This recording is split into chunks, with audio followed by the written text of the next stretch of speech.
Ardıcıl cüt ədədin ekobunun əbobuna nisbəti 20 olarsa, bu ədədlərin cəmini tapın.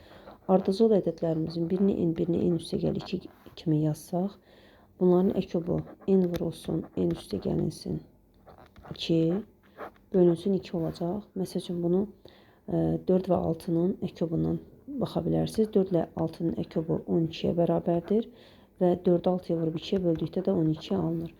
Ardıcıl gələn cüt ədədlərin əbobu isə 2-yə bərabərdir. Deməli, ekobun əboba nisbəti, yəni bölünsün 2 bərabərdir 20 olarsa, burada n vurulsun, n üstəgəlinsin 2 bölünsün, 2 vurulsun, 2-yə bölmək 1 bölü 2-yə vurmaq deməkdir. Və bu da 20-yə bərabərdirsə, deməli n vurulsun, n üstəgəl 2 böl 4 bərabərdir 20-yə. N vurulsun, n üstəgəlinsin 2 bərabərdir 4-ü 20-yə vursaq 80 eləyər.